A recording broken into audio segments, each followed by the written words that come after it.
We have a very important announcement to make today, so do not miss it. We are the show for multi-passionates and for people with a lot of curiosity and interests. So here's to make your day a little better. I believe there's a hero in all of us. You have great powers, only some of which you have as yet discovered. I'm a superhero, a real-life superhero. The world needs extraordinary. We will make you a superhero. Are you ready to become a hero? Initiating surprise in 3. This, 2, is 1. The Real Brian Show.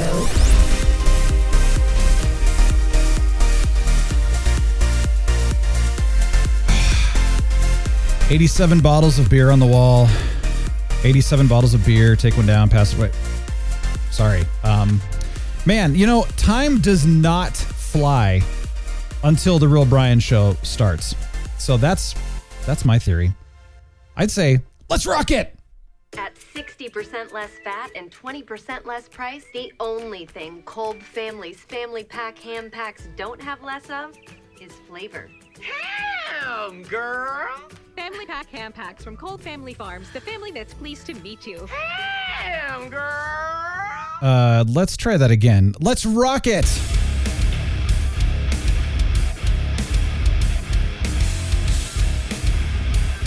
Yes! Welcome to the Real Brian Show. Thank you for joining us. I'm the Real Brian. I'm Captain Influence. Hey, Good Captain. pull, dude. Thanks for bringing that into the show. Girl. Oh, man. I can't do it as well as Ben Chang there, but man, that's some good stuff. That's a pull for that. In fact, I'm going to say that's kind of an obscure pull for some of you. It is for probably most of you. It's from what show? No, don't say it. I'm not going to say it. Points Okay. to those of you who can come up with it. Let us know in the comments in the YouTube channel, and contact us through the podcast. What's that from? Tell us. We'd love to hear from you. Well, thanks for joining us. We're excited. So here's the deal. Today, look at this koozie. If you can see this. Yes. Hold my drink. Beautiful. I got to pet this dog. They were giving. It's an animal rescue, actually. It's Animal Friends Alliance. They do a bunch of stuff, and they were giving out these koozies. And so I am drinking a Guava Sao Paulo. Finally, it's a LaCroix. This is one of my favorite LaCroix. I have not had one all summer yet. I've been waiting. Wow. And dude, finally, really? Wow. Oh yeah, that's the. You've been waiting a while. That's interesting. It's refreshing. It's guava with it's just tropical. It's like a refreshing tropical LaCroix. LaCroix. It's a bit of refreshing guava mixed in with obnoxious seltzer water. Yeah, dude, I love this. That's how I see it. See, I got into the seltzer water. Actually, here's how. You want to know how? I'll tell you how. I really want to know how. You're like, I really don't want to know how. No, I do. So when I was doing the espresso stuff back in the day, when they first, you go to a real coffee shop, by the way, and they give you espresso in a very small cup, and you're supposed to maybe put a little cream in it, and that's it, or you drink it straight. And then they also give you a shot glass. Well, it's a little bit bigger of a glass with, sparkling water, seltzer water, whatever you want to call it. It's intended to cleanse the palate in between sips of espresso. And it works. Yeah, it's really impressive. I learned something new. Wow. And in fact, I almost feel like every time you drink coffee, you should have a seltzer water of some kind, because it does cleanse the palate in between the coffee oils and stuff that kind of get stuck in your mouth and tongue and all that. So it's like, it really is amazing. And so that's how I started to get into that whole sparkling water, seltzer water thing. Is I started associating it with my espresso. I enjoyed it. Booyah. And then the LaCroix came along. Now, and here's another one. Whenever I would fly, I had a tradition where I would drink Sprite on the plane. That was it. I just drink Sprite. Yeah, for whatever reason, I never drank Sprite anywhere else, any other time. It was just on the plane. Nice. And I got to the point where I was like, I just can't do sodas that much anymore. So I was kind of like, well, what's another clear, sparkling liquid? And they're like, oh, try I don't even know what they had. It was a sparkling water, but it had lime essence in it. I liked it. And I was like, okay, cool. I'm going to go with this. Yeah. There's my story. LaCroix whatever, are so popular with so many of my friends. Yeah. But to me, it's just flavored seltzer water, and seltzer water is just too. It's not. Should I describe it as salty? It's hard to make a description of it. Yeah, I could see that. But it's a little harsh on my tongue, and so I don't like it that much. No, I hear you, and it's not for everybody. I like the fact that it's a healthy alternative to drinking soda. I like that. That's for sure. There's no arguing that. That's for sure. Yeah. And that's the thing too I love about this, because there's no sweetener in this. There's no stevia. There's no crap. There's nothing. It literally is just, like you said, flavored with real natural essences. I don't know how they do that, but it's what are those extracts. essences? I'm skeptical, to be honest. There has to be some sort of artificial sweetener in there. No, it's not. It is. So this says naturally flavored. And so they do take extracts out of fruits and other things like that. I don't know how it works, to be honest, but they'll take and it the is extracts fairly out. subtle. Yeah. And it's just the flavor. So again, you're not getting any of the sugar from the fruit or anything. And then that's the essence is the extract. But again, I don't know how it works. That'd be an interesting thing to kind of nerd out about is how do they get natural essences or extracts? Or a good expose on La Croix, right? Yeah. Maybe they real? do put something nefarious in there and they just don't tell you. MSG. I doubt it, but you never know. I'm sure it's fine. Oh, okay. Well, no, I'm sure it is too, because otherwise they'd probably get very, very sued. But you never know. So really quickly, I wanted to mention a couple things. First of all, there is not going to be an episode next week. Now, that's if you're watching this or listening to it when it airs. We are going to be taking a week off. And the other thing, this podcast, this show has been around for almost 6 years now. And we launched on YouTube back in October of 21 with the intention and the idea of experimenting to see if YouTube would be a good platform for us. And I got to tell you, well, the other thing too, there was two reasons. That was the first reason. The second one was to decide whether or not Captain and I enjoyed doing video, because we've both just done audio, you know? So what's really been funny is how much I've absolutely loved video. And Captain, what about you? Oh, dude, look at my studio behind me, man. you look so cool. Look at that. I got the Fifth I just need Element I need a venue to show off my cool hair and my big glasses that make my eyes huge. Watch this. Woo! Oh, that's really cool. I know, me too. I've got my glasses on today and they're really massive eyes. Actually, they're some smaller. of you might be wondering. Well, some of you might be wondering why I don't show off my six pack. Well, that's kind of private. I don't want to. I mean, it's kind of make anyone jealous. Trite, you know. Yeah. I mean, but let's show off our shirts. We are doing the matching shirts today. Yeah. The Sucks Clan. There you go. So we had to do that one. Well, and it's actually kind of funny how much we've both enjoyed video, because I wasn't sure and you weren't sure either. In fact, at first you were wanting to do the whole, home improvement Wilson thing. Sit behind the fence. Exactly. You got to get there you go. Way down there where, you can't see, only see the eyes. This was my original idea for the video, was just doing this for every episode. Yeah. You just see the top of it. And a lot of you would probably have enjoyed this actually, but I don't know. Tell you what, it would have been, I would have turned out my legs would have been amazing by now if I had done it every episode, because squatting like this the whole time. Yeah. That's impressive. It's like going through alien isolation. Yeah. Amanda Ripley, we all know, is a complete thunder thighs because she's squatting the entire game that she's hiding from that xenomorph. Oh man, my thighs are hurting already. That's a really good point in games. You're always crouching. Always. And you're walking along crouch. Most first person games and all that, you're walking around crouching all the time. Like, dude, could you imagine the burn? I've never thought about that until you just mentioned that. Like, you got Thunder Thighs and Alien. We've been playing GTFO. And it's like you're walking around crouching the whole time. I'm like, oh my gosh, you'd be in so much pain.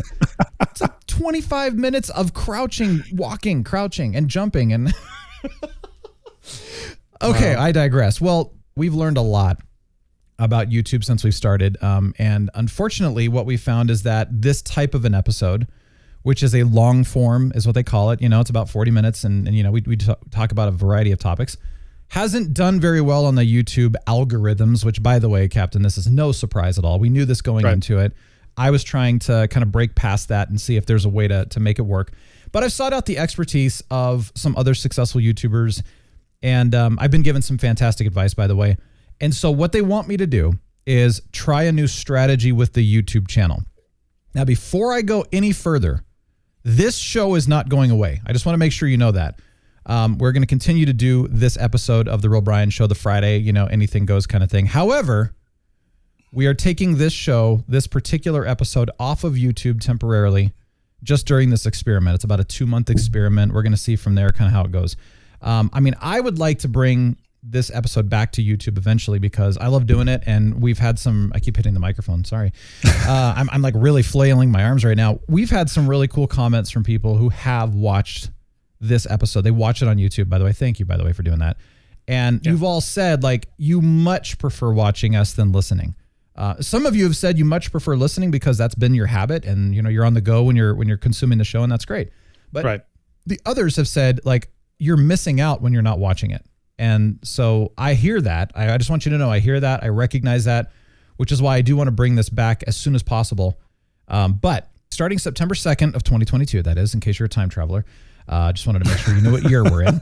I'm glad you took into account the time travelers in the audience. That's good. We do have some, yeah. We will I'm sure. only be doing this episode, this Friday Anything Goes episode on audio podcast for the next at least 2 months. We will not be on the YouTube channel for a while. So that is Apple Podcasts, Spotify. If you're on Google, whatever you listen to, it doesn't matter. But just make sure to subscribe to those platforms, however you want to listen. I don't care. It's up to you. And by the way, the links are below in the description of the YouTube, each video of these. Make sure to go down there and subscribe so you do not miss an episode, because we're going to keep doing this. And we're going to do that for at least the next 2 months, and maybe until further notice. We'll see. But what I'm going to be doing is experimenting with short form videos. And Captain, you're going to love this. 3-minute videos max. Wow, that'll be interesting. I'm kind of like, how? I can't stop talking. So yeah, between the two of us, 3 minutes, that'll be interesting. Yeah. Well, and some of these are going to be solo for a while, and then others I'm going to bring you in. So we'll see what happens. But right. Actually, one of the ideas was if you are in an important discussion about something and you need to go beyond 3 minutes, then, so be it. But the idea behind it's going to actually be kind of fun. It's going to be like, I'm going to use my basketball love, and I'm going to be like having a basketball timer, where the clock counts down. And it's like, we're going to start the video and say, all right, I got 3 minutes. And then boom, you're going to see the timer as I'm doing the video. It's counting down like, okay, oh boy, get it in. And then it's going to have like that basketball buzzer, that, the air horn kind of sound. Yeah. Here's the thing. Most of the time I'm going to be like, all right, we're done. Got to move on. But sometimes if it's an important topic, I may be like, let's go to overtime. we got to keep moving. So anyway, that being said, though, it is intended to be 10 minutes or less no matter what, but ideally right around 3 minutes, and it's going to be topically based, so each video will still be a topic. Like, for example, make sure to check out the first 3-minute video all about my initial reaction of She-Hulk, which just came out. So first episode, by the way. But I'm going to be jumping around. I'm going to be talking about She-Hulk or, multi-passionates versus ADHD. Is that a superpower or a curse or whatever, and we talked about a little bit of that last episode, actually. They're all going to be different, but we're doing the experiment to see, is this going to work, and can we, utilize the YouTube algorithm? This is important. So, and what I like about this too is that I've been asking for help with the messaging of the show, because, we do the show, and if you like it, you like it, right? People, they're here. But when somebody asks me what it's about, it's difficult, and so that's kind of where this whole concept and term of multi-passionate, interestingly, has become a little more popular in the last couple of years, because it didn't used to exist. I heard another one was neurodivergent. I was like, oh, I like that. Neurodivergent? Neuro, as in like neurology. Oh, neurodivergent. Yeah, sorry. Neuro, like neuro. Yeah, neuro, whatever you want to call it, divergent. I thought that was a really cool term too, because it's exactly the same thing. But so yes, I mean, clearly most of the people that let me rephrase that. All of the people that I've had a chance to speak with, that's not necessarily saying this is all of you, but this is people I've spoken with, you've all said you're multi-passionate in some way or another. And so it's been fascinating to me to realize that this is really the show for people with a lot of interests, a lot of curiosity. You love to bounce from thing to thing. It's not a weakness. It's a superpower, and you love doing it. And that's exactly who we're trying to reach, because we're trying to empower and encourage all of you. And so that's the mission. That's why we're trying this experiment, is to get out there and get this in front of more people so that, we can be a benefit and a blessing to others. So there you go. That's the plan. So in 2 weeks, we'll see you on the podcast, for the next couple of months. But make sure. So again, I'm going back to this. Make sure to subscribe to the podcast if you've not already. And from this point forward, go and listen to the podcast so you don't miss episodes. And again, that's Apple Podcasts, Spotify, and all of those links are in the description below on the YouTube channel. Now, for those of you who only listen to the podcast, come check out the YouTube channel so you can see these little 3-minute videos that I'm going to be doing for a while. I'm going to try to do 1 to 2 a week. We'll see how that goes. I'm going to do at least 1 a week, try for 2 a week. That's the goal. And of course, you can subscribe to the YouTube channel. Honestly, the easiest way, youtube.com/TheRealBrian. If you can't remember that, then I don't know, get some memory. Just watch this over again, and then you'll eventually get it. Yeah. Captain, what's happening with you, man? Dude, so the last 2 days, the last couple of days of work, the software that I use has expired. And they're having, and it shouldn't have happened, because they're having trouble getting it re-upped with the company that we do it through. So I haven't been able to really work for the last 2 days. So I've been taking that opportunity to go on extra bike rides. Very nice. So Yeah. Nice. And so I've been huffing and a puffing, and dudes, I don't ride lightly. I don't just go on some casual, bike ride. I push myself pretty hard. And it's like 5 minutes in, I'm already huffing and puffing. And then for the next 25 minutes after that, I'm just constant heavy respiration. Right. And it's awesome to realize that with every heavy breath I take on that bike ride, I'm breathing out fat. I was just going to say that you'll be watching us every breath that you breathe. Oh, a good police reference. So yes, you're right. You're breathing out fat and calories we talked about that a couple of years ago in the show, how it turns out how you actually lose fat is through respiration. Because the fat breaks down, your body burns it and it breaks down into carbon dioxide and other stuff, and you breathe out the carbon dioxide through your lungs. So the harder you breathe, the more fat you're burning, which is why they say when you exercise, you need to get your heart rate up and you start breathing a little heavier to really lose weight. Yeah. And so anyway, I've been doing, I've done really 4 rides this week so far. Nice. And oh man, I feel so great. I feel really good. That's good, dude. So I'm so glad. Yeah. So it's nice when you find yourself unable to work, but it's not too hot to take advantage of it outdoors. So that's great. Yeah. It's funny. I did a few rides actually last week.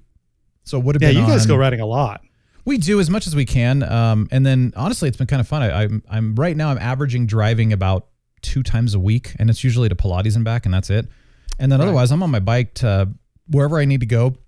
We'll take a bike ride, sometimes. And here's the thing too, like I've said this before, I'm on a beta blocker for, heart condition I've had since I was a kid. Right. And so for those of you who don't know what beta blockers are, it lowers your heart rate overall. And so my resting heart rate is in the 50s, sometimes low 60s, which is good. But that's low for most people. Yeah, I'm low like that too without a beta blocker. But. Yeah, I can't get my heart rate above a certain amount. So when they say get your heart rate up to, I don't even know what people say, target 140 or 50 or something like that. I don't even know. That's high. I'm in the 100. I'm in somewhere between 90 and 106 is about the max that I can get.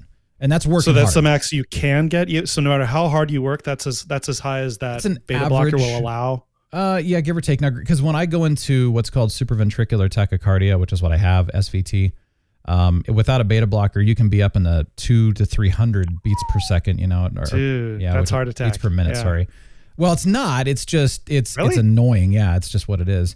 I'll be darned. And so with the beta blocker, it only gets into the 140, 160 range at most. Interesting. So does that? So when you're really pushing yourself on a given exercise, say if you're biking really hard or up a hill or something like that, yeah, and where your average person's heart rate would be pretty high, just because, and your beta blocker prevents that. Does that make it harder for your body to? Okay, yeah, because I can't pump as much blood, I can't get as much oxygenation and stuff like that, and so I can't go as fast as most people. Nor do I have the stamina to go long distance. So, the people that... I see. And honestly, that's probably one of the main reasons I got the e-bike too, is because between that and the heart palpitations that I have now because of that prednisone, the harder that I push, the greater chance that I have to go into SVT. And it's triggered too, so it's like you can beat, and then it just goes like ding, ding, ding, and then it goes and it just goes and goes and goes, and then when it stops, it doesn't slow down. It goes ding, ding, ding. Wow, how is that not deadly? I don't understand how that's not. Actually not. That's crazy. It's an it's an electrical issue in the heart, and apparently it's very common with people, and it's Isn't annoying. That neat where that, it that can our bodies become.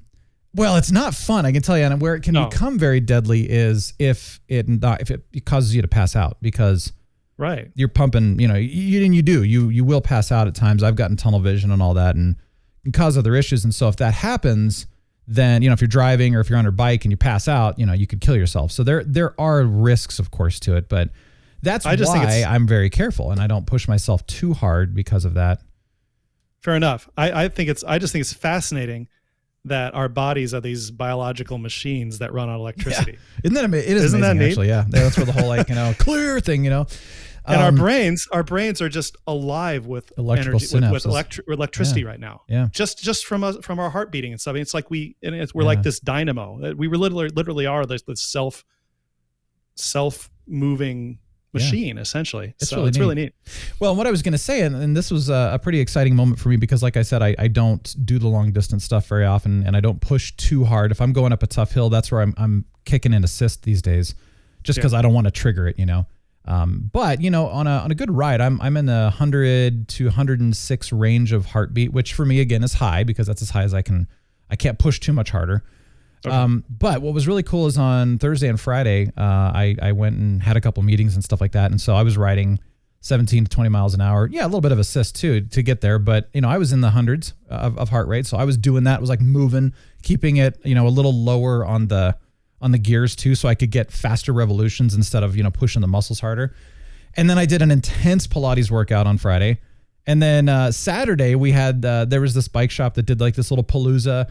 And they were having a little party and stuff. And then they went on this ride. And I think by the time we got done, it was about a 20-mile ride, which I've never done a 20-mile ride in one day personally because I'm not a long distance person. And so for me, I was like, man, I was pretty proud of that. And I was tired. I was exhausted, but same kind of thing. Like if I play half court basketball, I can take you. If I play full court, I'm going to suck. It's too much because it's that, and that's when I used to beat people in the shuttle runs and the sprints. But when I would run the mile, I'd always be in last place. It's that stamina issue for me. So I'm trying to build the stamina up as much as is like actually physiological or physically possible, I guess. But, and it is getting better. So I'm excited that we're both like moving together, it's kind of, you're doing your thing, I'm doing my thing, and we're getting it. And we're getting forward and stronger and healthier, and it's fun, man. We're feeling good. Yeah, and the thing I'm most excited about for me is just the sustainability of it. I haven't. This is the first time in my whole life that I have not slacked off of my routine. If anything, I'm increasing it over time, which is what I've always wanted to do. Yeah, and the reason I've always slacked off is the reason why everyone's always slacked off after a while. It gets tedious. It's like, this diet's so tedious. And the cool thing about what I'm doing is I'm not dieting. I'm just watching what I eat. Yeah. I'm budgeting what I eat, and that's been all the difference. And then from that has come everything else. The Pilates, the biking, it's on that foundation of counting my calories. So that's neat. Well, and it's just, like you said, it is sustainable. It's a lifestyle choice instead of a diet that, everyone I know that has ever gone on a diet has failed. Every one of them. I mean, I don't know anyone that succeeded on a diet. Everyone that I know that's changed their lifestyle, like intentionally, like I want to change my lifestyle and I want to make it realistic for me. Almost every one of them have succeeded. Isn't that interesting? Cool. I love it, man. Hey, I want to shout out to the Wraith, by the way. Thank you, Mr. The Wraith. We've been talking about the Rings of Power, which is coming out in the beginning of September already. Oh my gosh, that's a couple weeks away. I know.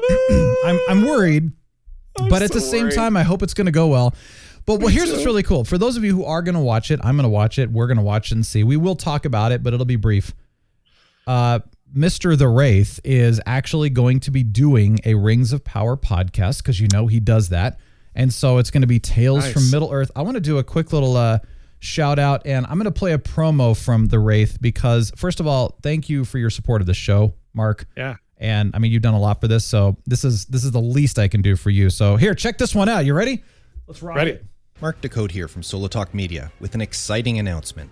I have a new podcast covering the Amazon Prime show, The Rings of Power. Yes! Aptly titled, The Rings of Power Podcast, Tales from Middle-earth. Now, if you're not familiar with any of my previous podcasts that covered TV shows like Under the Dome, Orphan Black, Killjoys, and most recently, The Expanse, let me tell you that a Solo Talk Media podcast is not like any other TV fan podcast you'll listen to. On a Solo Talk Media podcast, that's true. You're not a fly on the wall listening to multiple hosts converse about a TV show. No, I bring you into the conversation. Each week, fans like you submit recorded feedback about the television episode they just watched. Think of it as your podcast water cooler. Listeners from my previous podcast described them as a community of fans. True. Many of them have expressed how listening to Solo Talk Media enhances their enjoyment of the TV show, often picking up on nuances of the show they missed during their viewing. So if you plan on watching The Rings of Power on Amazon and you want a different podcasting experience to expand your viewing enjoyment, visit theringsofpowerpodcast.com or search for The Rings of Power Podcast, Tales from Middle-earth, wherever you listen to podcasts. And be sure to follow the show. I'm Mark Decode, wishing you all the best. Take care. Thanks, Mark. Yeah, thank you, Mark. If I like The Rings of Power show, if the first episode grabs me and it's not too ridiculous socially, I'm going to listen to that podcast. Thank you for doing that. And also thank you, the Wraith, Mark, for buying 10 coffees for the whole music thing. Dude. Oh my gosh. Thank you again. 10 coffees? Whoa. I know. Thank you. The Buy Me a Coffee thing is to help support this music thing and get this going. And even though this Friday episode is not going to be on YouTube for a couple of months, that does not negate the music. The music is still going to happen. I'm still working on it. And I've been playing a lot, by the way, dude, a lot. You know, the Bruce Hornsby, The Way It Is song. Yep. Something got brought up about this. And I was like, I'm going to try this really weird. I've never played this song in my life. I sat down and I just was like, nope. That's the right key right there. Just off my brain. And I started playing it. And I've never played it before in my life. And I'm like, whoa, I didn't know I could really do that. And then I checked. It was the exact key that it was written in. I'm like, okay, nice. Yeah. Then, you remember Whiter Shade of Pale, Procol Harum from 1960s? I think it was 68 or something like that. That song came out. It was one of my, when we did that music, those big top lists from all the decades, last year. Yeah. That was one of my top ones for the 60s. Oh, okay. And so that popped into my head and I was like, let me see if I can figure that one out. And so I started playing it on an organ or whatever. And the same thing, figured that. I'd never played that before. Figured it out, same key it was written in. I was like, okay. You could be in a cover band, dude. Man, what it encouraged me is that I'd never really, I've always played music from movies and I've always tried to play other people's music, but I've usually had to kind of figure it out, listen to it first and stuff. Sure. Never have I just sat down and played something totally by memory that I've never played before, and even in the right key without having a point of reference. So that was really encouraging to me. It's kind of like, okay, this is why the music is so important, and this is why it's coming back. So I'm glad it's accelerating. Yeah, Mark, thank you. Lord Thunder, thank you. 7 Blue 7, thank you guys. You're helping this thing going, and we're moving, and I'm working on the music, and hopefully soon, once I can start figuring out how to actually record it, and then I can actually start putting it out there. So nice. Stay tuned. I can't wait. Captain, I have another thing. This is really cool. We're driving the other day, Miss Light and I. Somebody's holding a sign up, and Sarah's like, oh, great, here we go again. Probably some kind of a protester, We get to the sign. What did it say? The sign said, breathe, you've got this. And I was like, wait, what? Interesting. Wow. Every sign that I have seen in the last 5-10 years or whatever, or maybe my whole life, has either been, need help, anything helps, or it's been something either inflammatory or very polarized. That's all it's ever been. Yeah. No one ever has held up a sign that I've seen. Well, or get a Brian, you morons is what it was, or the world needs more Brians. Those were good signs. Other than that, though, I've never seen anyone holding up a sign that just wanted to encourage somebody. I'm like, dude, superhero. Wow. I don't know who the guy was. Totally. I've never seen him before, but breathe, you got this. Oh, he was out there in the heat of the day with a sign that was encouraging anybody who walked. That's so crazy. Incredible. Good crazy. Yeah. Incredible. Wow. Good story. And another thing that I wanted to share, and this one, a big shout out to Robert, Robert, I know you listen or you watch the show on YouTube, and please come to the podcast. Please don't leave us. I got to say, though, this was cool. So when we talked about the whole multi-passionate thing last week, and the whole, you're not multi-passionate, you have a procrastination problem or something, whatever the title was. He wrote some I'm not going to share everything, but it was fascinating what he said. And so he was saying, well, okay, interestingly, I didn't search for the article, but this is a frustrating thing to hear. It's definitely not a weakness. I love this. He's a multi-passionate. He goes, so far as a multi-passionate, I think, yes, you are, by the way. He's like, I've earned a private pilot certificate, 100 hours, by the way.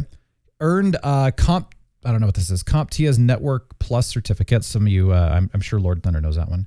Yeah. Holds down a full-time job with a good salary and excellent benefits, which, by the way, he's done various jobs throughout his life and has done very well. I know him well enough for that. Capable of repairing most minor and major automobile issues. Considers himself at an advanced level when it comes to integrating and running sophisticated analog and digital AV systems.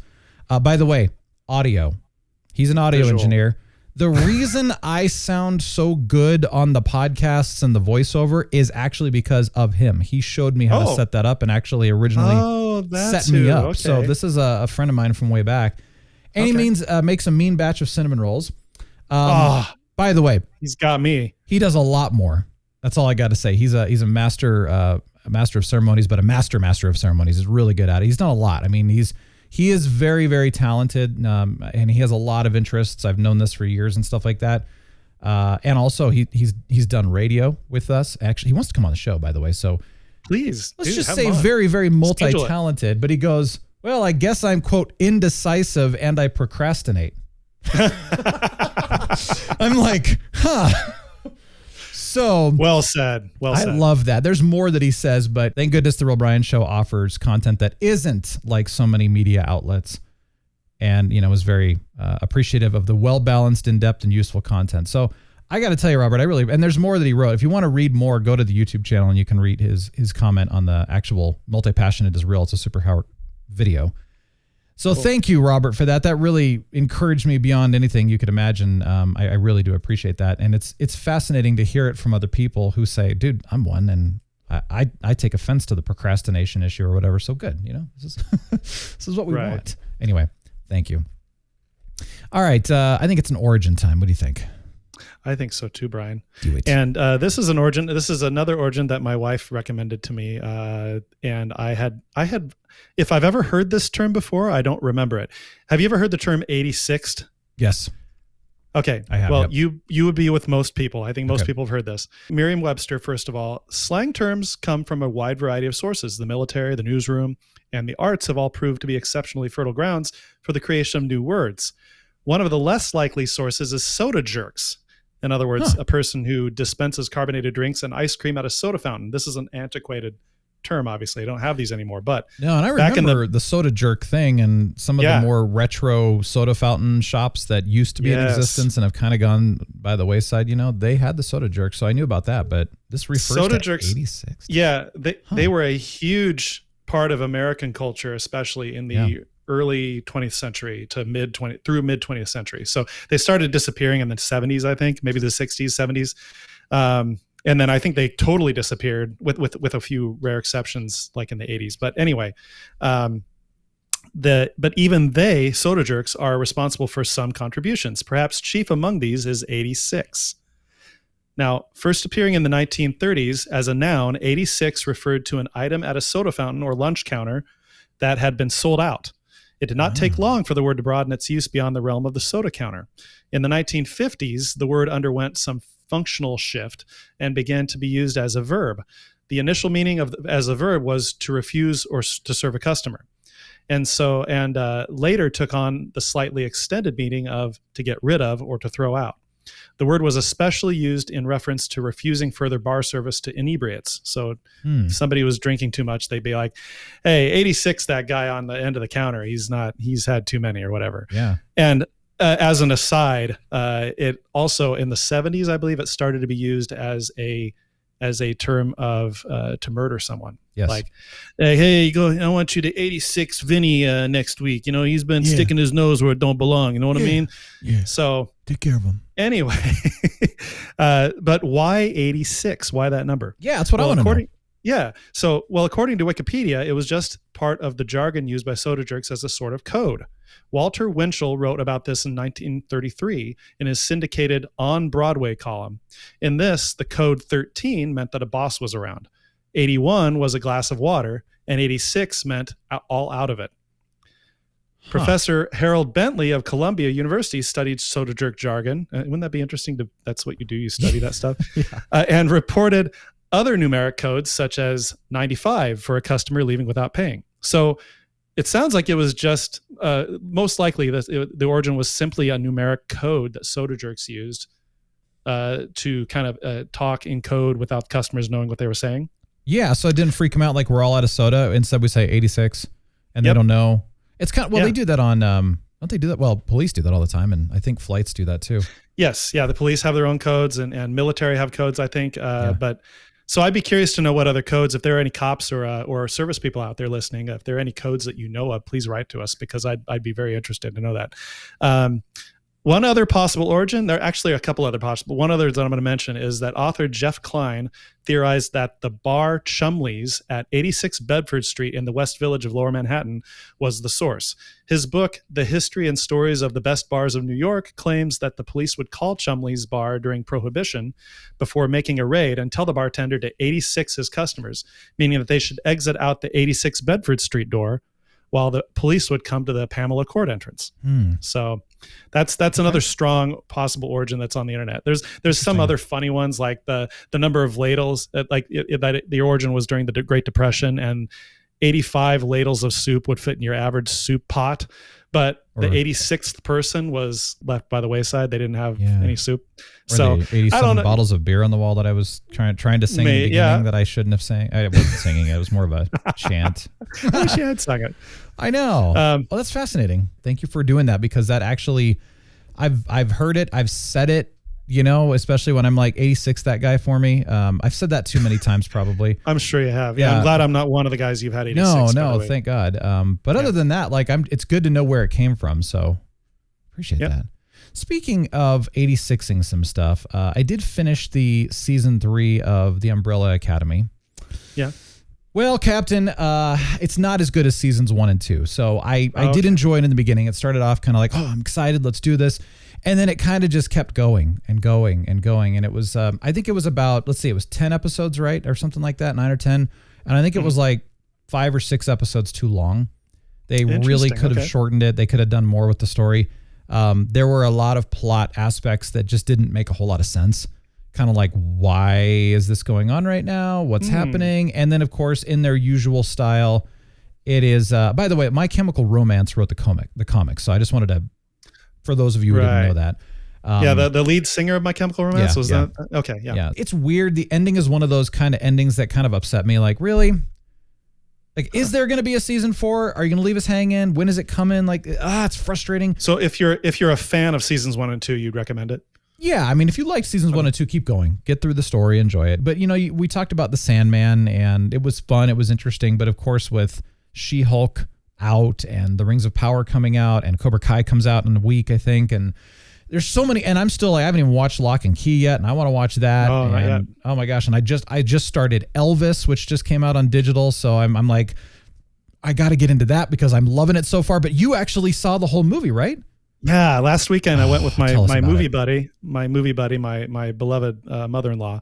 Her and I went to see it, and it was amazing. It was really good. I'm not an Elvis fan. I've never liked Elvis music.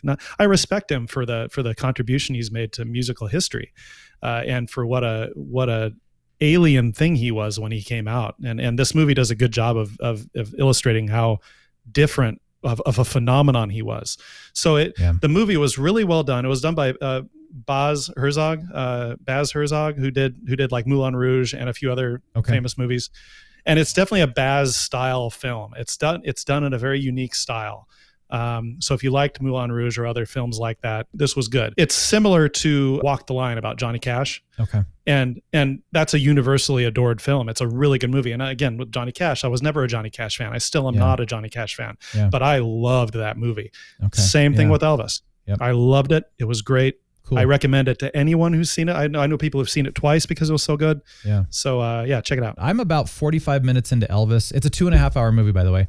It's long. It's fantastic so far. It's really interesting. And oh my gosh, the guy playing Elvis, he is so good as Elvis. Yeah, like he's good. When people said, "Oh, he's good," I wasn't even prepared for how good he's doing. Like he should win an Oscar of the decade.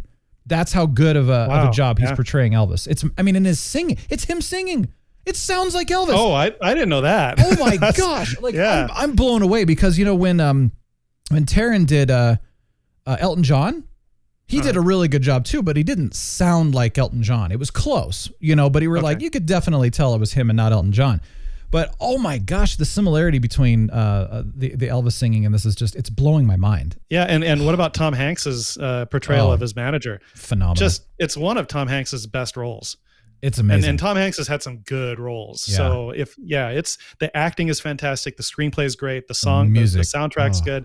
Yeah. There's a couple times in the early movie and only in the first third of the movie where they incorporated some 2 modern songs, like one hip hop and I saw one or heard one. Yeah, there were 2 times they did that. And then the rest of the movie they did not. And I thought it was awkward, but it didn't ruin it for me. So that I didn't think it had any place in the movie, to be honest. No, and I heard the first one and it's in the first 30 minutes or whatever. That actually took me out of the movie and put me in what the heck is going on? So I think that was a horrible choice. And I forgot about that. I blocked it out, but That's one huge negative I would say against the movie is I think that was a very poor choice and a very terrible style for this type of a movie. And it was very brief. Was out of place.